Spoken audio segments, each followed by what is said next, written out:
చేరవచ్చిన దేవుని ప్రజలకు ప్రభు అయిన యేసుక్రీస్తు నామములో వందనాలు తెలియజేస్తూ ఉన్నాను. ప్రియులరా, ప్రకటించిన రీతిగా ఈ దినము మనం ధ్యానం చేసుకోబోతున్నటువంటి అంశము సమాజంలో క్రైస్తవ స్త్రీ బాధ్యత అనే అంశము మీద వాక్యాన్ని విందాం. మూలవాక్యంగా సామెతల గ్రంథము 31వ అధ్యాయము, సామెతల గ్రంథం 31వ అధ్యాయము 30వ వచనం. అందము మోసకరము, సౌందర్యము వ్యర్థము, యెహోవాయందు భయభక్తులు కలిగిన స్త్రీ కొనియాడబడును. సారన్న ప్రియమైన దేవుని జనాంగమా, గమనించండి. పరిశుద్ధ గ్రంథంలో పురుషునికి దేవుడు ఎన్ని హెచ్చరికలు చేశాడు, ఎన్ని ఆశీర్వాదాలు ఇచ్చాడు,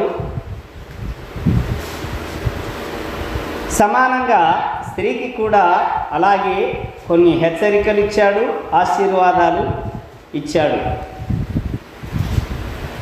సమాజంలో స్త్రీ, క్రైస్తవ స్త్రీ బాధ్యతను గురించి మనం గుర్తిస్తే, ఆ క్రైస్తవ స్త్రీ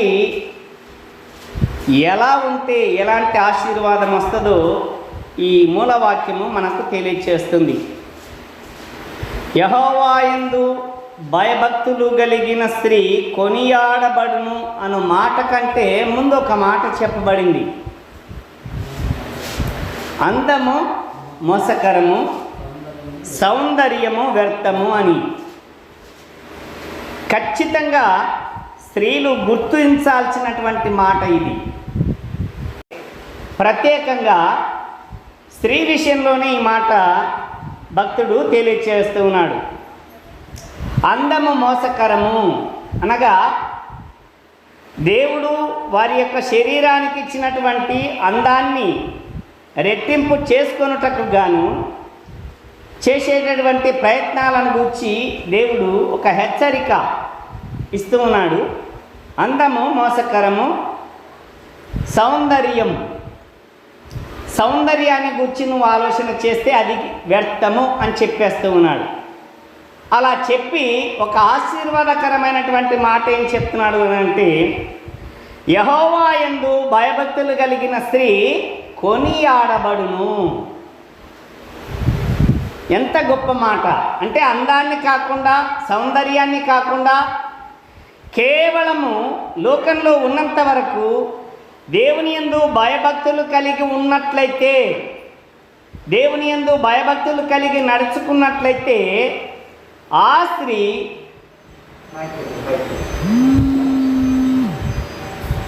స్త్రీ సమాజంలో కొనియాడబడుతుంది అని చెప్తూ ఉన్నాడు. ఇప్పుడు నిజంగా యెహోవాయందు భయభక్తులు కలిగినటువంటి స్త్రీ కొనియాడబడుతుంది అని చెప్పుటలో 3 విషయాలను నేను మీకు తెలియచేస్తున్నాను. ఒకటి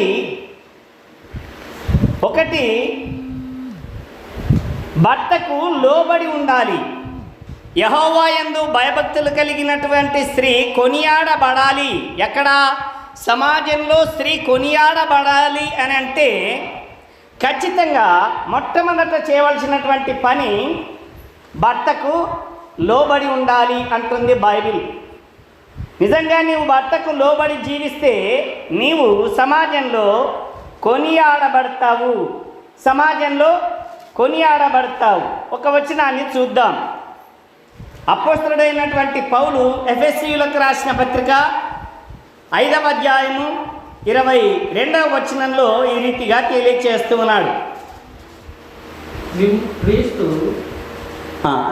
22వ వచనం, స్త్రీలారా ప్రభువునకు వలె మీ సొంత పురుషులకు లోబడి ఉండుడి.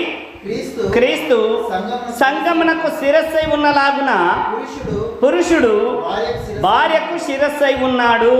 చాలన్న ఖచ్చితంగా గుర్తుపెట్టుకోవాల్సినటువంటి మాట, స్త్రీలు మీరు ప్రభువునకు వలె మీ సొంత పురుషులకు లోబడి ఉండండి. ఈ మాటను బాగా అర్థం చేసుకోనండి ప్రియమైన దేవుని జనాంగమా. ప్రభువునకు వలె అని అంటే ప్రతి సమాజంలో, క్రైస్తవ సమాజంలో మందిరానికి వచ్చేటటువంటి ఎక్కువ శాతము స్త్రీలే. ఎక్కువ శాతము స్త్రీలుగా ఉన్నటువంటి వీళ్ళు, ఈ స్త్రీలు దేవుని యొక్క మందిరానికి వచ్చేటటువంటి వీళ్ళు ఎవరికి లోబడి ఉంటూ ఉన్నారు అని అంటే ప్రభువునకు లోబడి ఉంటున్నారు. ప్రభువుకు లోబడి ఉంటున్నారు, ప్రభువుని ఆరాధిస్తూ ఉన్నారు, ప్రభువు యందు భయభక్తులు కలిగి ఉంటున్నారు. అయితే మందిరం దాటిన తర్వాత భర్త మీద పెత్తనం చేస్తున్నారు. ఇక్కడనేమో దేవుడు ఎలా చెప్పాడో, ఎలా చేయమన్నాడో, ఎలా ఉండమన్నాడో అలాగే ఉంటూ ఉన్నాం మందిర ఆవరణంలో. అంటే ప్రభువుకు లోబడుతూ ఉన్నాం. కానీ మందిరం దాటిన తర్వాత భర్త మీద పెత్తనం చేస్తున్నాం. అందుకే పౌలు అంటున్నాడు, స్త్రీలారా ప్రభువునకు మీరు ఎలా లోబడుతూ ఉన్నారు, ఎలా భయభక్తులు కలిగి ఉన్నారు, మీరు అలాగే మీ సొంత పురుషులకు లోబడి ఉండుడి. మీ సొంత పురుషులకు లోబడి ఉంటే వచ్చే లాభం ఏంటి? ఇది ప్రశ్న. ఎప్పటికీ మర్చిపోవద్దు ఈ అంశంలో. సామెతల గ్రంథంలో 31వ అధ్యాయం 30వ వచనంలో మనం చూసినటువంటి మాట, యెహోవా యందు భయభక్తులు కలిగిన స్త్రీ కొనియాడబడును. ఎవరి చేత? సమాజం చేత నువ్వు కొనియాడబడాలి అని అంటే ఖచ్చితంగా చేయవలసినటువంటి పనులలో మొదటి పనిది ఏంటి? భర్తకు లోబడి ఉండాలి. ప్రభువుకు లోబడి ఉంటూ ఉన్నావు. ప్రభు అంటే మందిరానికి పరిగెత్తుకొని వస్తూ ఉన్నావు, మందిరంలో ప్రార్థన చేస్తూ ఉన్నావు, సంఘ కార్యక్రమాల్లో చక్కగా పాల్గొంటూ ఉన్నావు. కానీ మందిరం దాటిన తర్వాత భర్త మీద పెత్తనం చేస్తున్నావు. ఇలా పెత్తనము చేసేటటువంటి వాళ్ళు యెహోవా చేత ఆశీర్వదించబడినటువంటి వారుగా కానీ, సమాజము చేత కొనియాడబడేవారుగా కానీ ఉండరు అని మొట్టమొదట మనము తెలుసుకోవాలి. నిజంగా నేను సమాజంలో కొనియాడబడాలి, కొనియాడబడే స్త్రీగా నేను జీవించాలి అని అనుకుంటే, ఆ నిశ్చయిత నీకుంటే నువ్వు మొట్టమొదట చేయవలసిన పని నీ భర్తకు లోబడి ఉండాలి. ఇక్కడ ఓ మాట మీకు తెలియజేస్తున్నాను ప్రియులరా. భక్తిలో రెండు విధాలు భక్తి మన క్రైస్తవ సమాజం అనుసరిస్తూ ఉంది. ఒకటి ఆధ్యాత్మిక పద్ధతిలో కేవలము వాక్యాన్ని అనుసరించి జీవించేటటువంటి స్త్రీలు ఉన్నారు. కానీ భక్తి అన్నటువంటి పేరు మీద అతిభక్తి చేసేటటువంటి వాళ్ళు కూడా ఉన్నారు. ఈ అతిభక్తి చేసేటటువంటి వాళ్ళ యొక్క విధానం ఎలా ఉంటుంది అంటే, వాక్యము చక్కగా చెప్పి సంఘాన్ని ప్రభు సన్నిధిలో నడిపించేటటువంటి కాపరి ఉంటాడు, సంఘానికి కాపరి ఉంటాడు. జాగ్రత్తగా గమనించండి. సంఘానికి కాపరి ఉంటే దినాల పేరిట కాపరి మీద అభిమానం పెంచుకొని, అభిమానం కాస్త భక్తిగా మారి ఆ భక్తి అతిభక్తి అయిపోతుంది. ఆ అతిభక్తి ఎలాంటిది అని అంటే, కనీసం ఆయనను, అయ్యా మీరు కూర్చోండి, మీ పాదాలు గడుగుతా, మీరు బట్టలు తీసేయండి, బట్టలు ఉతికేస్తా, మీ ఇంట్లో వంటలు చేసేస్తా, ప్రతిదీ అన్నమాట. అంటే దేవుణ్ణి పక్కన పెట్టేస్తారు, దేవుడిచ్చినటువంటి రక్షణను గురించి ఆలోచన చేయరు. ఇక కాపరే వాళ్ళకు దేవుడు. ఉదయం లేస్తే కాపరే, కళ్ళు మూస్తే కాపరే, రాత్రి అయితే కాపరి. కలలో అతడే ఉంటాడు, మెలకువలో కూడా అతడే ఉంటాడు. కాపరి మంచివాడే కావచ్చు, కానీ వాళ్ళు భక్తి అన్నటువంటి ఆ అపోహలో అతిభక్తి పెంచుకొని దేవుణ్ణి పక్కన పెట్టేస్తారు. జాగ్రత్త ప్రియమైన దేవుని జనాంగమా, గమనించండి. అతిభక్తి క్రైస్తవ సమాజంలో ఇప్పుడు పెచ్చరిల్లిపోతుంది. ఏ సంఘంలో చూసినా ఇదే పరిస్థితి. ఎవరు ఎక్కువగా ప్రేమిస్తూ ఉన్నారు, అభిమానిస్తూ ఉన్నారు, వాళ్ళ ఈ కాపరిని ఎంతగా వాళ్ళు శ్లాఘిస్తున్నారు అని అంటే ఖచ్చితంగా స్త్రీలే.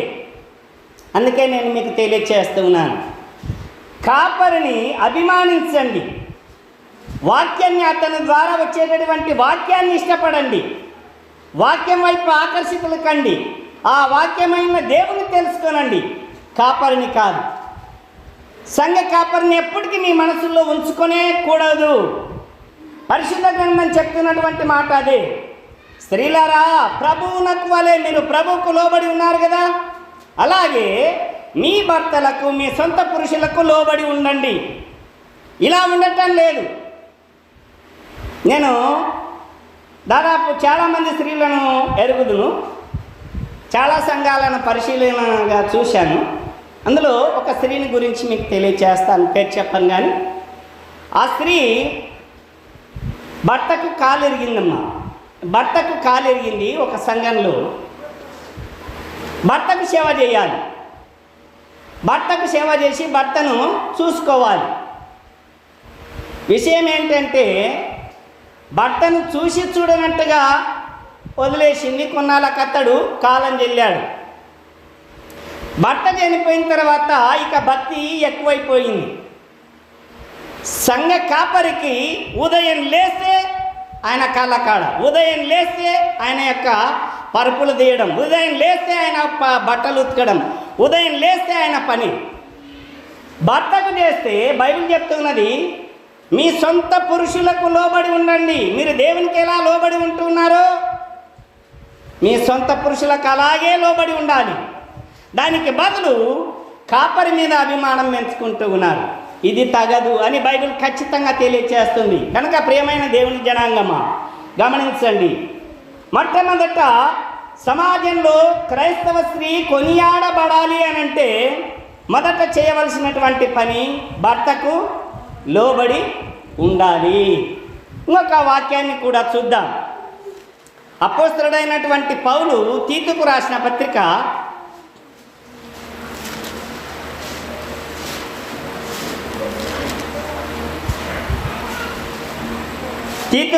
పత్రిక 2వ అధ్యాయము 5వ వచనం.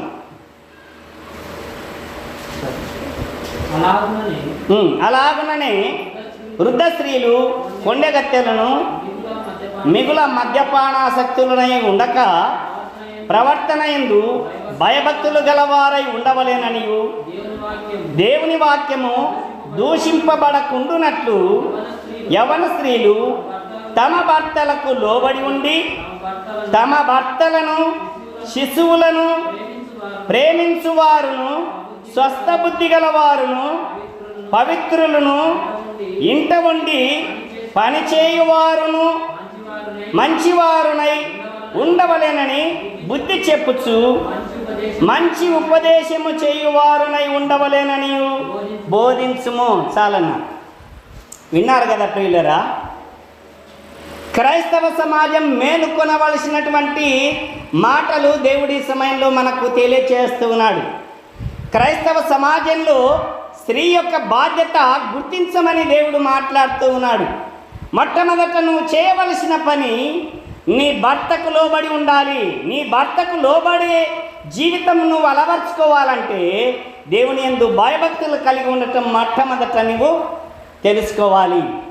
దేవుని యందు భయభక్తులు కలిగి ఉంటే ప్రభువునకు వలె నీ సొంత పురుషులకు నువ్వు లోబడి ఉంటావు. నీ సొంత పురుషులకు లోబడి ఉండాలి, నీ పిల్లలను ప్రేమించాలి, నీ ఇంటి వారిని అభిమానించాలి. దీన్ని పక్కన పెట్టి మేము చేస్తున్నది భక్తి, మేము భక్తి పరులము అని సమాజం అనుకుంటుంది అన్నటువంటి ఆ అపోహలోనికి వెళ్ళి అతి భక్తితో కాపరులకు సేవలు చేస్తూ ఉన్నారు. ఇలా చేయటం వల్ల ఆధ్యాత్మికతను కోల్పోయి ఆత్మ సంబంధమైన జీవితాన్ని వదిలేసుకొని కేవలము సంఘము సమాజము అన్నటువంటి విషయాలేవి వదిలేసి ఇక ఈ దేవునికే మేము సేవ చేయాలి, ఈ దేవునికే మేము సేవ చేయాలన్నటువంటి స్థితికి వచ్చేస్తున్నారు. కనుక మొట్టమొదట ఇంకో మాట చెప్పాడు పౌలు గారు, క్రీస్తు సంఘమునకు శిరస్సై ఉన్నాడు, మీ భర్త మీకు శిరస్సై ఉన్నాడు అని వాక్యం అంటుంది. విన్నారు కదా. ఇప్పుడు సంఘానికి శిరస్సు క్రీస్తు అయితే నీకు నీ శరీరానికి శిరస్సు నీ భర్త. నీ భర్తకు మొదటి ప్రియారిటీ ఇవ్వకుండా నీ భర్తను పక్కన పెట్టి ఇంట్లో నీ భర్తకు పరిచర్యలు చేయటం పక్కన పెట్టి బయటికి వచ్చి కాపరికి సేవ చేస్తున్నందువల్ల నేను భక్తురాలని అని అనిపించుకొనుట అవివేకమే తప్ప ఆధ్యాత్మికత కానే కాదు. కనుక మొట్టమొదట ఈ విషయము మనము తెలుసుకోవాలని మనం చేస్తున్నాను. ఇంకో మాట చూద్దాం. అపోస్తలుడైనటువంటి పేతురు రాసిన పత్రిక మొదటి పత్రిక 3వ అధ్యాయము మొదటి వచనం చూద్దాం. అటువలే స్త్రీలారా మీరు మీ స్వపురుషులకు లోబడి ఉండుడి. అందువలన వారిలో ఎవరికైనాను వాక్యమునకు అవిధేయులైతే వారు భయముతో కూడిన మీ పవిత్ర ప్రవర్తనను చూచి వాక్యము లేకుండానే తమ భార్యల నడవడి వలన రాబట్టవచ్చును. గొప్ప మాట చాలమ్మ, మళ్ళీ చదువుకుందాం. విన్నారు కదా, పరిశుద్ధ గ్రంథంలో వ్రాయబడినది ఏది కూడా వ్యర్థం కాదు, నశించిపోయే మాట కానే కాదు. ఆకాశము భూమి గతించినా ఈ మాటలు గతించే మాటలు కానే కావు. మందిరానికి మనము మాత్రమే వస్తున్నాం, మందిరానికి మనం మాత్రమే వస్తున్నాం. ఒక్కసారి ఆలోచించి ఈ వాక్యం, స్త్రీలారా మీరు మీ స్వపురుషులకు లోబడి ఉండుడి. అందువలన వారిలో ఎవరికైనాను వాక్యమునకు అవిధేయులైతే వారు భయముతో కూడిన మీ పవిత్ర ప్రవర్తనను చూచి, మీ పవిత్ర ప్రవర్తన నీ భర్త గమనిస్తూ ఉంటాడు, సమాజం గమనిస్తూ ఉంటుంది. సమాజం గమనిస్తూ ఉన్నప్పుడు నీ ప్రవర్తన ఇంతకు క్రితం ప్రభులోనికి రాకమునుపు ఎలా ఉండేది, ప్రభులోనికి వచ్చిన తర్వాత ఎలా ఉండేది అని బేరేజ్ వేసుకొని మంచి సర్టిఫికెట్ ఇస్తారు. యెహోవా చేత కొనియాడబడే స్త్రీగా భర్త ఆమె మీద అభిమానం పెంచుకుంటాడు. ఇప్పుడు చూడండి, అలా అభిమానం పెంచుకున్నటువంటి భర్తకు నువ్వు వాక్యం చెప్పాల్సిన పని లేదు. నీ ప్రవర్తన, మీ పవిత్ర ప్రవర్తనను చూచి వాక్యం చెప్పకుండానే అతడు దేవుని యొక్క మందిరానికి వస్తాడు. నీ ప్రవర్తనను బట్టి నడిపించవచ్చు అంటుంది వాక్యం. మరి ఒక్కసారి ఆలోచించు, నీ ప్రవర్తన ఎలా ఉన్నదో అని ఒక్కసారి ఆలోచించాలని మనవి చేస్తున్నాను. ఇంకో మాటను కూడా చదువుకుందాము. కింది 5-6 వచనాలు చూద్దాం. అటువలే పూర్వము దేవుని ఆశ్రయించిన పరిశుద్ధ స్త్రీలను తమ స్వపురుషులకు లోబడి ఉండుట చేత తమను తాము అలంకరించుకొనిది. ఆ ప్రకారము శారా అబ్రహామును యజమానుడని పిలుచుచు అతనికి లోబడి ఉండెను. మీరును యోగ్యముగా నడుచుకొనొచ్చు, ఏ భయమునకు బెదరక ఉండిన ఎడల ఆమెకు పిల్లలగుదురు. ఒక వాగ్దానం కూడా ఇక్కడ చూస్తూ ఉన్నాం. వాగ్దానాన్ని చూపించటానికి గత కాలంలో ఉన్నటువంటి పితరుల యొక్క జీవితాలను చూపిస్తూ ఉన్నాడు ఇక్కడ పేతురు గారు. అబ్రహాము భార్య శారా తన భర్తకు లోబడి ఉన్నది, తన భర్తకు లోబడి ఉన్నది.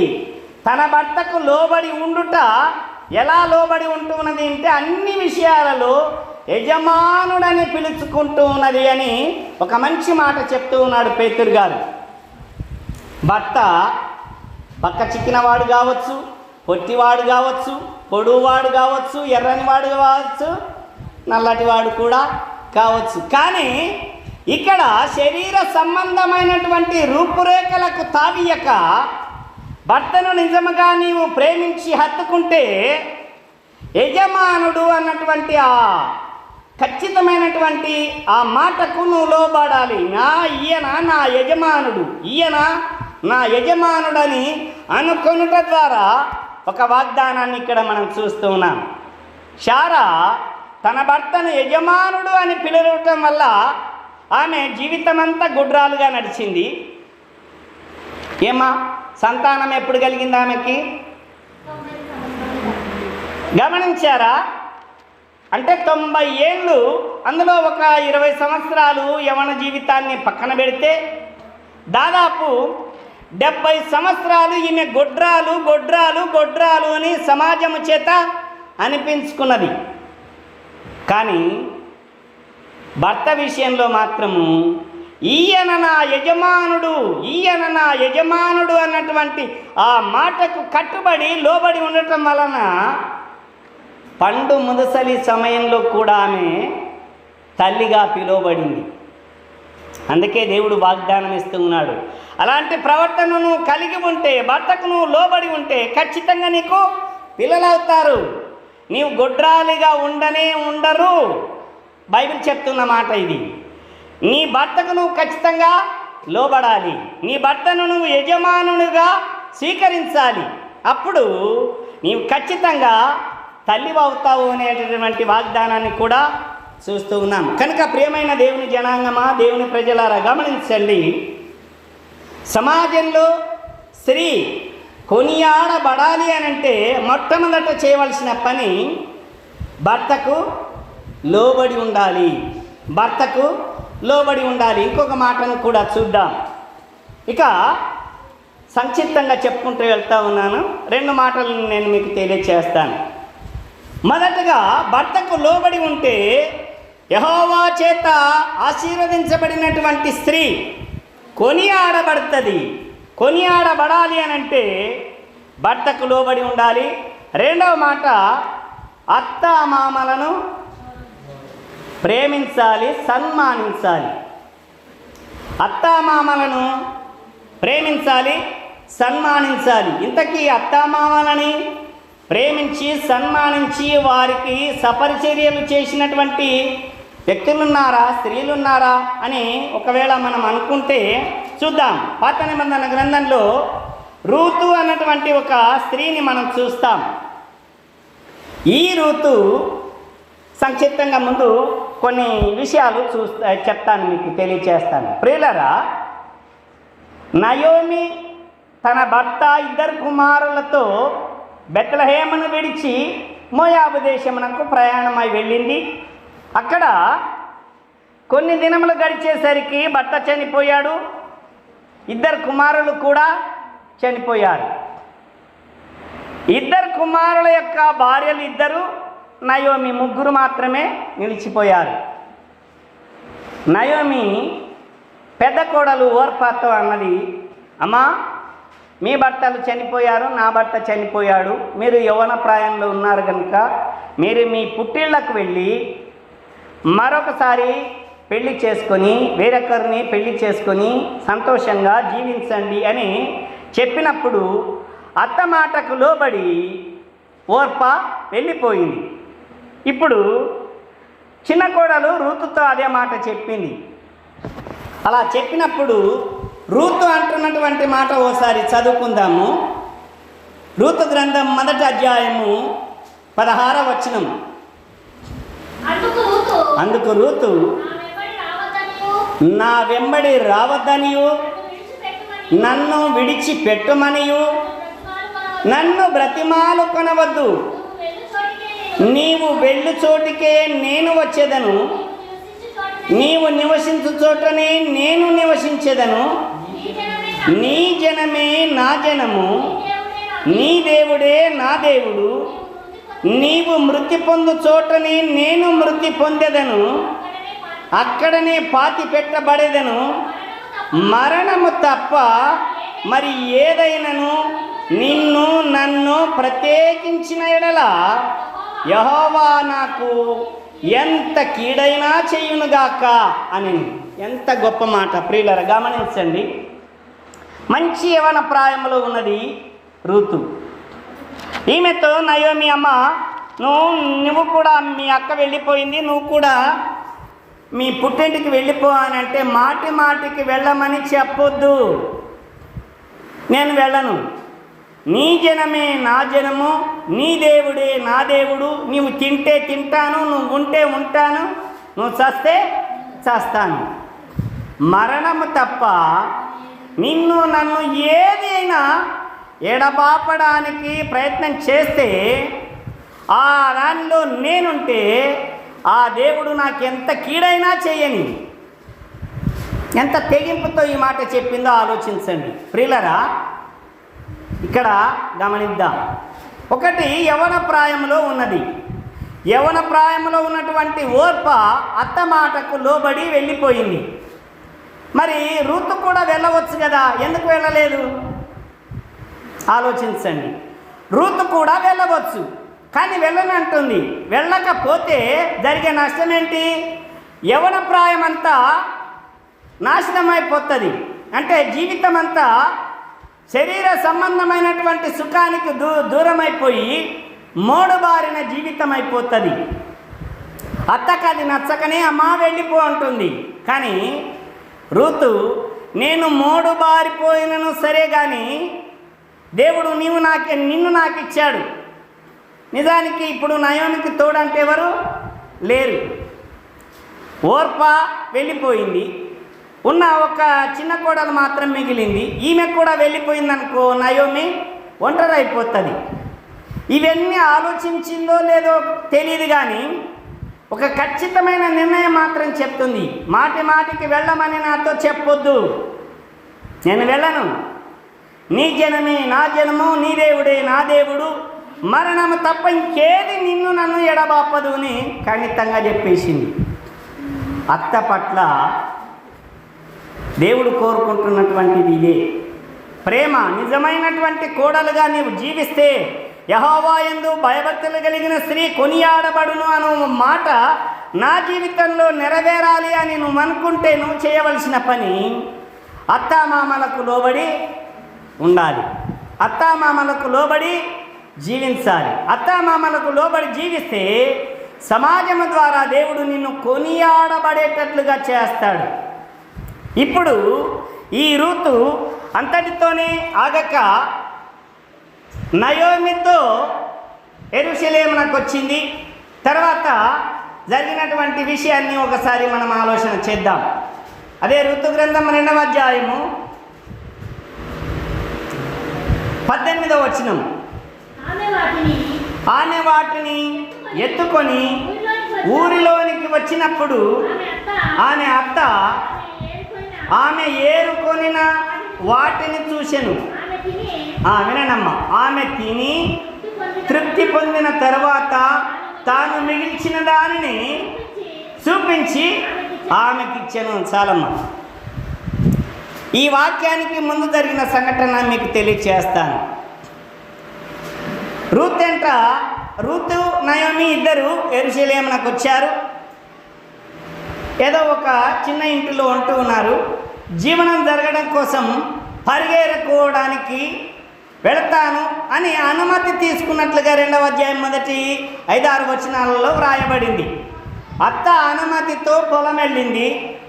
బోయాజు పొలంలో పరిగెరుకుంటున్నటువంటి సందర్భంలో బోయాజు గారు మధ్యాహ్న వేళ పని వాళ్ళందరూ భోజనం చేస్తుంటే ఆమెకు ఇంత ఆహారం పెట్టాడు.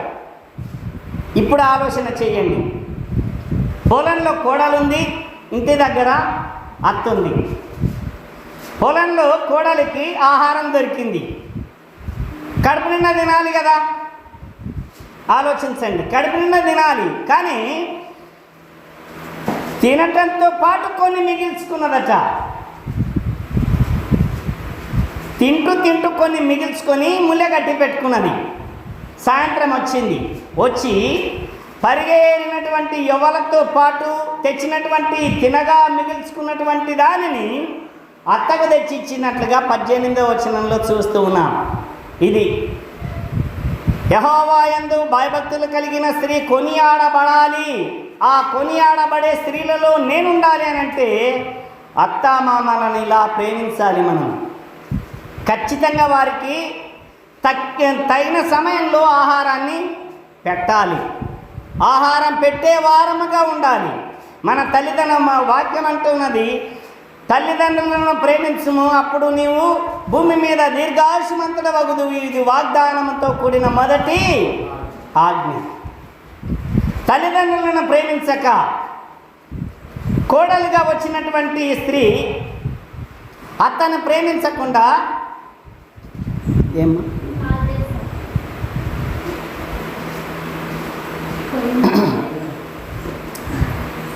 అత్తను ప్రేమించకుండా జాగ్రత్త వినండి అమ్మా, ముగింపుకు వచ్చేసాను. అత్తను ప్రేమించకుండా నేటి క్రైస్తవ సమాజంలో ఎక్కువ స్త్రీలు చేస్తున్నది ఏంటి అని అంటే, ఇంట్లోనేమో కాలుతో తంతారు అత్తమామల్ని, బయటకు వచ్చి చక్కగా కొంగేసుకొని బైబిల్ సంకన పెట్టుకొని మందిరానికి వచ్చి మొత్తం గ్రామం అంతా ఎత్తుకుపోయేటట్లుగా ప్రార్థన చేస్తారు. జాగ్రత్తగా గమనించండి. ఇంటి దగ్గర వచ్చి అత్తామామలను తనడం, మందిరానికి వచ్చేసరికి భక్తులమైపోవటం. మనుషులు ఎవ్వరూ నిన్ను గద్దించకపోవచ్చుగాక, కానీ నిన్ను సృష్టించినటువంటి దేవుడు నిన్ను చూస్తూ ఉన్నాడు. ఆయన చిత్తానికి అనుకూలంగా జీవిస్తే నిన్ను ఆశీర్వదిస్తాడు. ఆయన చిత్తానికి వ్యతిరేకంగా నీవు జీవిస్తే ఖచ్చితంగా నీకు దండన తప్పదు. కనుక ప్రియమైన దేవుని జనాంగమా, ఆలోచించండి. అత్తామామలను ఈ రీతిగా రూతులాగా నీవు ప్రేమిస్తే, అన్ని విషయములలో అత్తకు పరిచర్యలు చేసేటటువంటి జీవితం కలిగి ఉంటే ఖచ్చితంగా సమాజంలో నీవు కొనియాడబడతావు. ఇంతేనా? ఇంకొన్ని చూద్దాం. సమాజంలో కొనియాడబడేటటువంటి పని మనము ఖచ్చితంగా కలిగి ఉండాలి, కొనియాడబడాలి అనేటటువంటి ఆశ నీకుంటే, చివరి మాట, సమాజంలో స్త్రీ నడుచుకోవాల్సినటువంటి పద్ధతి, మూడో మాటను చూద్దాం. ప్రియులారా, ఈ మాటను మనము ధ్యానం చేసుకోవటానికి ఉపోద్ఘాతంగా ముందు మాటలు కొన్ని మీకు తెలియచేస్తాను. దాదాపు 1980 ఆ కాలంలో స్త్రీల యొక్క ప్రవర్తన విధానం, 2000 సంవత్సరానికి స్త్రీల యొక్క ప్రవర్తన విధానం, 2024 ఇలా 3 భాగాలు మనము పరిశీలన చేసుకుంటే, నా వయసును బట్టి నేను ఆ టైం చెప్తున్నాను. నేను చూసినటువంటి ఆ 1980 సంవత్సరంలో ఉన్నటువంటి స్త్రీల యొక్క ప్రవర్తన విధానం 2000 నాటికి లేదు. 2000 నాడు ఉన్నటువంటి ప్రవర్తన విధానం 2024లో లేదు. అంటే మార్పులు వచ్చేస్తూ ఉన్నాయి. స్త్రీల యొక్క పద్ధతుల్లో మార్పులు వచ్చేస్తూ ఉన్నాయి. ఆనాడు యజమానులకు, ఇంటి యజమానులకు, భర్తలకు, సమాజంలో ఉన్న పెద్దలకు లోబడి ఉండేటటువంటి వాళ్ళు. ఎప్పుడు? 1980 ఆ కాలంలో. నేను చూసిన వయసును మాత్రమే చెప్తున్నాను నేను. అంతకంటే ఇంకా ముందు కాలాల్లో ఇంకా తగ్గింపు కలిగి ఉన్నటువంటి వాళ్ళు ఉన్నారు. కానీ 2000కు వచ్చేసరికి దాదాపు ఒక స్థాయికి ఎదిగారు, సమాన స్థాయికి ఎదిగారు. ఇప్పుడు అచ్చం మనం మోటు మాటలో చెప్పాల్సి వస్తే నడినెత్తిన నాట్యమాడుతూ ఉన్నారు. సమాజం మీద కానీ, కుటుంబం మీద కానీ, భర్త మీద కానీ. ప్రియులారా, ఆలోచించండి. ఇలాంటి వ్యక్తిత్వం కలిగినటువంటి వాళ్లకు యెహోవా యందు భయభక్తులు కలిగిన స్త్రీ సమాజంలో కొనియాడబడుతుందా? కొనియాడబడదు. మరి కొనియాడబడాలని అంటే నీ నడవడిలో, నీ ప్రవర్తన విధానంలో ఉండవలసినటువంటి జాగ్రత్తలు కొన్ని చెప్పాడు పౌలు గారు. చూద్దాం. అపొస్తలుడైనటువంటి పౌలు తిమోతికి రాసిన మొదటి పత్రిక 2వ అధ్యాయము 9వ వచనం, 9-10 చదువుకుందాం. మరియు స్త్రీలను అనుకువయు స్వస్థ బుద్ధియు గలవారై ఉండి తగుమాత్రపు వస్త్రముల చేతని గాని జడలతోనైనను, బంగారముతోనైనను, ముత్యములతోనైనను, మిగుల వెలగల వస్త్రములతోనైనను అలంకరించుకొనక దైవభక్తి గల వారమని చెప్పుకొను స్త్రీలకు తగినట్టుగా సత్క్రియల చేత తమ్మును తాము అలంకరించుకొనవలెను. చాలమ్మ. ప్రియులారా, స్త్రీ సమాజంలో కొనియాడబడాలి అని అంటే చేయవలసినటువంటి పనులు ఇక్కడ చెప్తూ ఉన్నాడు పౌలు గారు.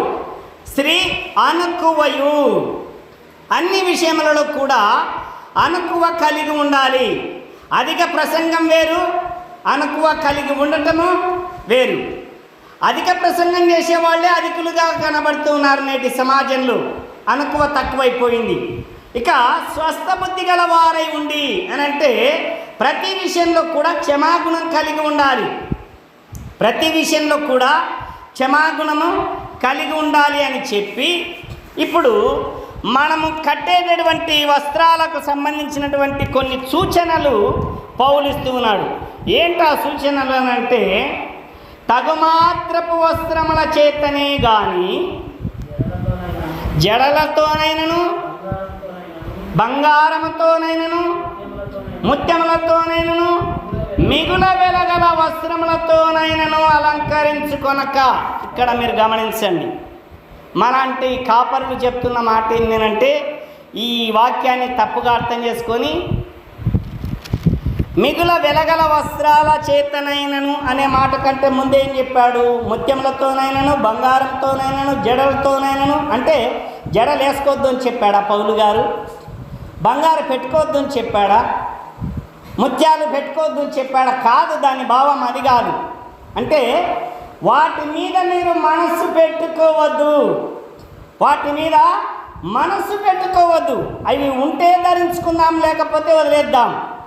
స్త్రీలకు ఉన్నటువంటి బలహీనత ఏంటంటే, పక్కింటి ఆవిడ తెచ్చిందంటే ఈ ఇంటి ఆవిడ ఖచ్చితంగా తెచ్చి తీరాలి.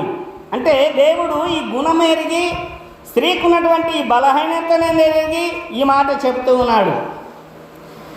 తగుమాత్రపు వస్త్రములతో తృప్తి పడే మనస్సు కలిగి ఉండటానికి ప్రయత్నం చెయ్యి. జడల అల్లుకొనుటలో కూడా నైపుణ్యం చూపించాలన్నటువంటి తపన నీకొద్దు. బంగారముతోనూ వెండితోనూ మిగిలిన వెలగల వస్త్రములతోనూ నీవు అలంకరించుకొని బయటికి నీ సౌందర్యాన్ని చూపడానికి ప్రయత్నం చేస్తున్నావేమో, నీ అలంకారాన్ని చూపించడానికి ప్రయత్నం చేస్తున్నావేమో. అందుకే మొదట మూలవాక్యంగా మనము చదువుకున్నాం, అందం మోసకరం, సౌందర్యం వ్యర్థం. నిజ విశ్వాసి ఈ మాటకు కట్టుబడి ఉండాల్సిందే. అందము మోసకరము, సౌందర్యము వ్యర్థము. దేవుడిచ్చినటువంటి అందము ఎలా ఉంటే అలా ఉంటుంది. దీన్ని మరొక రూపంలోనికి తీసుకురావటానికి ప్రయత్నం చేయటమే అలంకరించుకోవటం. ఉంటే ధరిద్దాం, లేదా వదిలేద్దాం. కానీ వాటి మీద మనసు పెట్టుకొని వాటి కొరకే మనము ప్రయాసపడితే అది వద్దు అంటున్నాడు పౌలు గారు. ఇంకో మాటను కూడా చూద్దాం. పేతురు గారు ఇంకా చాలా స్పష్టంగా చెప్పాడు. పేతురు రాసిన మొదటి పత్రిక 3వ అధ్యాయము 3-4 వచనాలు. జడలు అల్లుకొనుటయు, బంగారు నగలు పెట్టుకొనుటయు, వస్త్రములు ధరించుకొనుటయను వెలుపటి అలంకారము మీకు అలంకారముగా ఉండక. మంచి మాట, మరోసారి చదువుకుందాం ఈ మాట.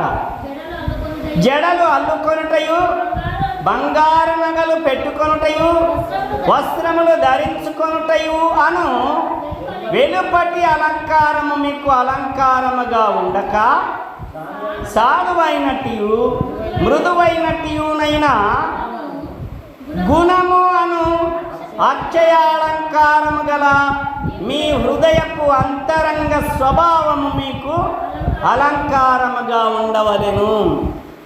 ఇది దేవుడు కోరుకుంటున్నది. గుణము అనేటటువంటి అంతరంగ స్వభావము కోరుకుంటున్నాడు.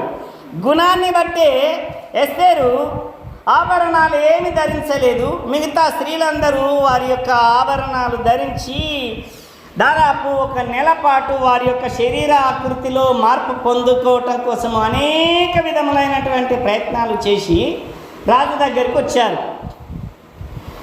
ఎవరిని చూసినా వారి యొక్క బాహ్య సౌందర్యం కనబడతా ఉంది. అందుకే రాజు ఎవరిని ఇష్టపడలేదు. కానీ అంతరంగ స్వభావము అలంకారముగా కలిగినటువంటి ఎస్తేరు మాత్రము సాధారణమైనటువంటి వస్త్రాలు మాత్రమే ధరించి మౌనంగా వినయంగా వినమ్రురాలై నిలబడింది. రాజు ఆమెనే ఎన్నుకున్నాడు. గుణము అను అక్షయాలంకారము మనము కలిగి ఉంటే యెహోవా యందు భయభక్తులు కలిగినటువంటి స్త్రీ సమాజంలో కొనియాడబడుతుంది. కనుక ప్రియమైన దేవుని జనాంగమా, ప్రియమైన దేవుని ప్రజలారా, ఆలోచిద్దాం. ఇవి కలిగి ఉండటానికి ప్రయత్నం చేద్దాం. ఇలా కలిగి ఉంటే రూతు జీవగ్రంథంలో తన పేరు ఎలా లిఖింపజేసుకున్నదో, ఎస్తేరు జీవగ్రంథంలో తన పేరు ఎలా లిఖింపచేసుకున్నదో, మన పేర్లు కూడా జీవగ్రంథంలో అలా లిఖింపబడతాయి అని దేవుడు వాగ్దానం ఇస్తున్నాడు. అట్టి మనసాక్షి, అట్టి జీవితం దేవుడు మనకందరికీ దయచేయునుగాక. ఆమేన్. తలవంచండి, ప్రార్థన చేసుకుందాం.